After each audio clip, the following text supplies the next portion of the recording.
Today we speak with Nicky, a child life specialist with over 6 years of experience supporting kids, teens, and young adults through grief, loss, and life transitions. She uses creative approaches like play, art, and music and believes in the power of connection and family centered care to build resilience. In this conversation, we explore how clinicians can harness innovation with tools in their practice. What makes a tool truly valuable? And how can you go beyond the cool and fun to create resources that actually make an impact in the lives of kids and families along the way? Hopefully, you enjoy this episode. Hi, everybody. My name is Nicky Seligman. I am a certified child life specialist, and I provide counseling to children, teens, young adults, and families, both locally in Toronto, Ontario, Canada, and virtually across North America. And I've got my master's degree in child life and pediatric psychosocial health, which is a really fancy way of saying my background training is really in child development and how adverse life experiences impact children across development, and how we can really use our knowledge and tools and skills to bolster children's coping in the face of adversity and really help them be resilient in those moments. And I have been working supporting families in the community for over 7 years now. A lot of work with supporting families who have someone who has a serious illness, who has had someone in their life who has died, and done a lot of work around anxiety and perfectionism in children. And so that's a little bit of background about me. And what's really interesting is obviously when it comes to working with children and within this health space, the past 5 years have been very dramatic in the changes that were to be. So from our understanding is pre-COVID, everything was obviously primarily done in person, and the tools were, from my understanding, the tools being used were very much homegrown systems. But nowadays, we hear all the news about AI, technology, and exciting things. So, as a clinician yourself, how do you evaluate between what's cool and what's useful? Because I think one thing I'm always curious about is there's always a shiny new object, but how do you make sure what you're doing is also bringing value to the patients? How are you able to evaluate new tools when it sounds like every day there's a new tool out there? Yeah, I think it's such an important question, and especially something to consider as a clinician when we're introducing a new tool into our practice is really, I always like to ground my thoughts in like, what value will this bring to my practice and to bring to my client? So I don't want to introduce a new tool just because it's fun. I want it to really have some like clinical evidence that it's going to add impact to my session. And so when I think about that, I really try to think about each of my individual clients, what their needs are, and how can I use tools to make the sessions more engaging and more effective. And so the most important thing is to recognize that every client has unique needs. And so the tools that they might need to meet their needs are going to be different. So I wouldn't use, let's say, one picture book for every single one of my clients, because that's not going to meet each person's needs. And so what I love about digital tools and the innovation happening in the space is now we have access to so many more tools at our fingertips, which allows me to have diverse things I can pull on to be more creative in how I can meet my individual clients' needs. And so really when I'm thinking about what tools are out there, I feel like digital tools has increased my clinical toolbox, which makes me better able to tailor my treatment plans and my approach to each one of my clients to make sure they're getting the tools that they need to support whatever we're working on together that really is unique to their interests. And that's, I think, what's the unique thing when it comes to the ability for almost mass customization to some extent to really meet the specific needs and interests of an individual. But alongside that, also, I think, is like you said, is you don't want things that are just fun and exciting, but also effective. When, and I think this is one thing that's kind of always I always found interesting, not coming from a clinical background, is something that may not seem clinical can be used in a clinical setting just because there's effective, whether it be for allowing an individual to speak more freely and kind of open up. So it sounds like it'd be great to get more of your perspective is when you're looking for a tool, you're typically starting with a problem, then looking for a solution to solve that problem. Just due to the fact that, it's kind of hard sometimes to go backwards to say, okay, how can I integrate this tool? You're more looking, hey, how can these tools help me find my specific needs? When evaluating a tool, like when you're evaluating new technology and kind of looking at these new tools, is there a go-to place for learning? Because I feel depending on every profession has their own thing. Some sales is heavily LinkedIn. For HR, I know it's Slack channels. How do you come across and find these new effective ways of bringing in trade tools into the working environment? Is it mostly through word of mouth? Is it through exploration? Is it through maybe the individual themselves saying, hey, I'm using this in my home life, it would be great to integrate this into my session? So how do you find new tools in this wild world of the internet? Hmm. I think that you've actually touched on like a pain point in the clinical space. I think one of the hardest things that I found as a clinician is that there is actually not one centralized place to get evidence-based informed knowledge about what tools can be most effective. I think there's kind of like two parts to that. I think the one part is like there's so many tools out there. There's so many different approaches to therapy out there that it's not like a one size fits all. So it's not like this one tool is going to be amazing for every single client. And so I think that makes it really challenging because there's so many different things that we can explore and so many different tools that can help our clients. And so it's hard to have one person say this is the best because what might be best for their client might not be best for my client. And that's why I think like really what's great about the digital world is that there are diverse tools out there. So I think that makes it hard that there isn't actually a centralized place to learn about this.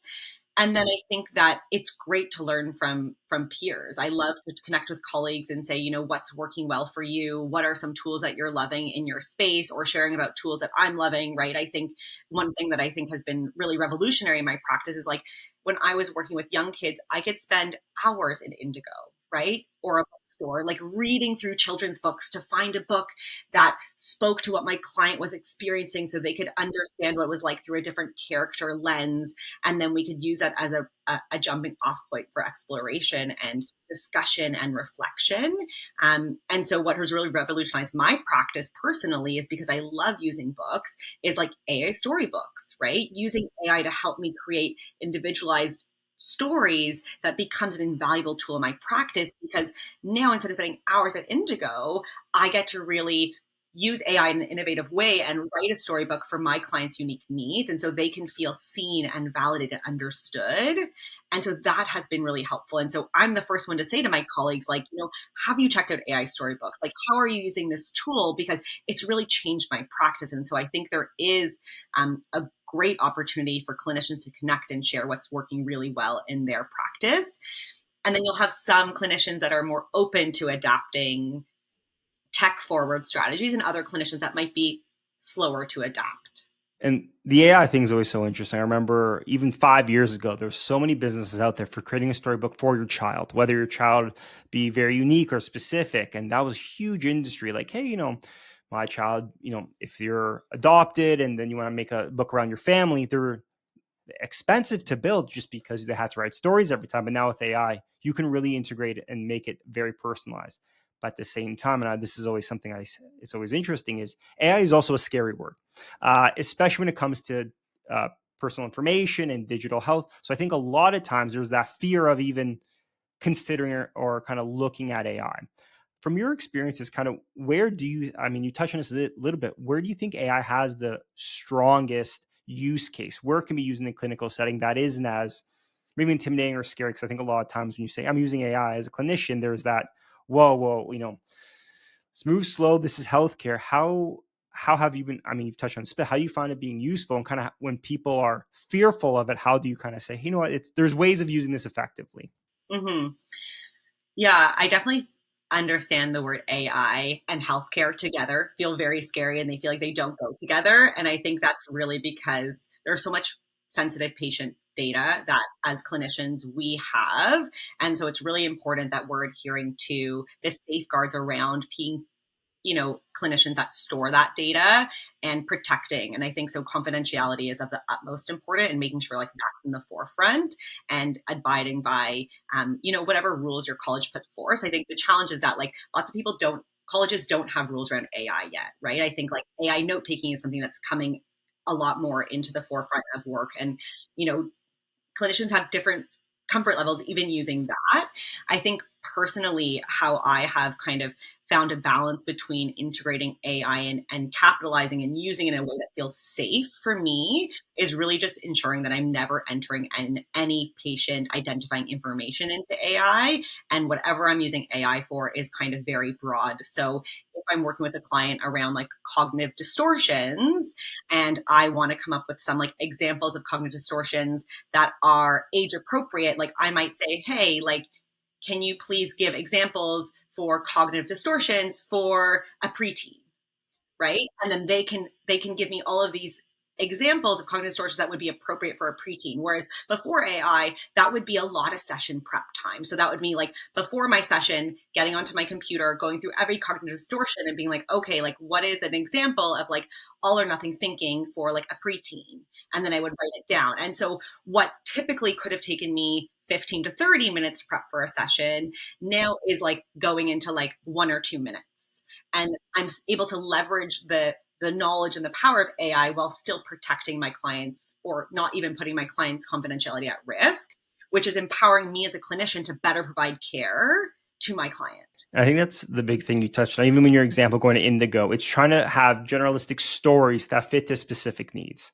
And it's really as I don't say an optimization tool, but it's, hey, I need to create story. I need some examples, really where it's that instead of doing, hours of research or building us or handwriting a story, it's taking a very common format of like how stories are written is pretty linear. It's quite similar. Now it's changing a small few factors to make it more personalized, but not so personalized that it is personal information. I think that is one thing where I think you did a good job in explaining this is that like anything else, even when it comes to therapy, there's many different ways of using it. And a lot of times the fears of the unknown. I've worked in digital health. It's like before 2020, therapy was not very much, maybe before it was not really much talked about. And then COVID, top every organization speaking about it. Now it's very top of mind. And I think it's demystifying how it's actually being used. And I remember even going to my first session with my therapist, it was the same thing. They're like, hey, this is how therapy works. We're just going to talk. We're not going to go over your whole life story. It's just like we're just having conversation. We're going to work through a few things. And I think it's similar to AI is, hey, these are examples how we can use it. We're not replacing therapists with robots. And I think that's something that always comes to mind is the idea of when I hear AI is like, we're going to replace therapists. But a great book I have behind me is how using technology to enable doctors, therapists, but really bring from what the book was, I think it's called AI and Digital Health, is making sessions more human, allowing AI to take the note-taking, the more monotonous, pretty linear things, and allowing individuals to connect more personally because the technology can kind of automate a lot of the time sinks on problems. And kind of, I guess the last question is always the big question. Everyone always likes to ask this. Where do you see the future? I know you're a psychologist, not a fortune teller, but with all this new technology, things moving so fast, where do you see maybe, I'd say 10 years, that's maybe too far. In a few years, really, where do you see this synergy between maybe AI tools, therapy, being really in an optimal space, but a better space, or kind of where do you see the future of making this more of a synergistic relationship from your experiences? Mm-hmm. It's so funny because like a common thing clinicians say is like, if I had a magic wand or if I could, change what it is. And in this situation, I'm like, with the magic wand, what would I want it to look like? And I think from my lens, providing care to like children and families, I think one of the things that I've noticed in this space is that there are a limited number of clinicians that have expertise in supporting children and families. And my hope is that with technology and with AI, it can empower clinicians to have more people that can support this population, right? I think we know that there's a mental health crisis. We know there's a youth mental health crisis. Suicide rates are on the rise. And my hope, if I look like 5 or 10 years down the line, my hope is that technology and AI are tools that clinicians can use to support more children and youth that are suffering. So thinking about those children and youth are in rural communities who might not have access to clinicians with specific expertise in their areas. I think that with the rise of virtual therapy, those smaller communities have had better access to more clinicians with expertise in the areas that they need. And so my hope is that technology and AI are tools that can help clinicians provide care to the clients that really need it the most, that might not have had access to it beforehand. I think we touched on as the key here is access to care is such a big thing. And I think it's always or people don't realize how much of an issue that can really be. Everyone thinks, oh, no, similar to anything in life, if you're not familiar with therapy, you think, well, therapist is a therapist, but there's, as you know, so many specifications. It's like a doctor. There's thousands of different doctors. You don't just go to a doctor for every ailment. It's the same thing when it comes to therapists. There's those specific needs. And especially when we speak of remote communities or places where, people working with children is a subsection of therapists in general. And then as you go more and more and more, there may be only, especially in Canada, a handful of individuals who specialize in that. And without the use of technology, or at least firstly for remote therapy, but also for allowing these individuals to see more clients effectively by taking out the business aspects or the grunt works or things therapists don't really want to do, give that to the technology, allowing them to really focus on what they love to do, and that is working and helping individuals. So I think that's a nice future we're seeing more and more, especially over these past few years. But it's still a challenge, as you said, that is not solved. We're still at the early stages of it, and the future hopefully will be bright with the use of technology and kind of integrating these solutions for better access to care, no matter where you are in the world. Mm-hmm. Yeah, and one thing I would add, I think, is that like the benefit of these innovative tools is that they can make therapy more engaging for children and teens.